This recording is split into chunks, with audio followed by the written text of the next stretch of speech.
আমরা বিগত দিনে দেখেছি যে করোনার সময় মা যদি কাশি দিছে তাকে বাইরে ফেলে দেওয়া হয়েছে, বাবা যদি জ্বরে আক্রান্ত হয়েছে তাকে বাসের ধারে ফেলিয়ে দেওয়া হয়েছে, কেউ মারা গেলে সন্তান তার জানাজায় যায় নাই। আলেমরাই সারা বাংলাদেশে কমিটি গঠন করে তার দাফনটা যেন ইসলামী শরিয়া মোতাবেক হয়, আমরা তার শেষ বিদায়টা দেওয়ার জন্য বাংলাদেশের কোন রাজনৈতিক দলেরা চেষ্টা করে নাই, শুধু ওলামায়ে আমরা চেষ্টা করেছে। ঠিক কিনা ভাইরা? আমরা তাদের রাজনীতি দেখেছি। 5 তারিখের আগে তাদের রাজনীতি ছিল গেটের বাহির ভিতরে, আর 5 তারিখের পরে তারা যেভাবে টেন্ডারবাজি শুরু করে দিয়েছে, ওরা নাকি প্রস্তাব করে নাকি বাংলাদেশটা ভাষায় দিবে।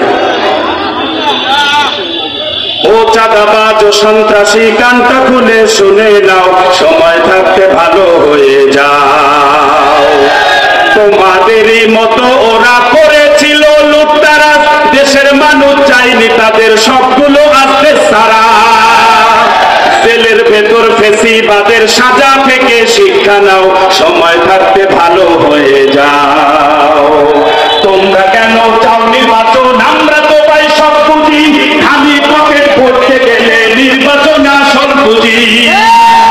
উন্নয়নের দোহাই দিয়ে বারে বারে ধোঁকা দাও, সময় থাকতে ভালো হয়ে যাও। বড় বড় কথা বলো, কাজের বেলায় কিচ্ছু নাই, সামান্য এক পালুকে রাখটাও সরাতে পারো না।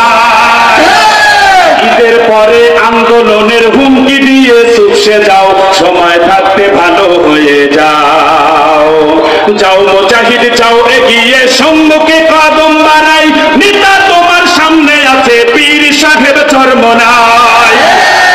দ্রোহীর সঙ্গে যেজন আপোষ করতে জানে না, এই আন্দোলন থামা যাবে না, পিছু হটবো না, এই আন্দোলন থামা যাবে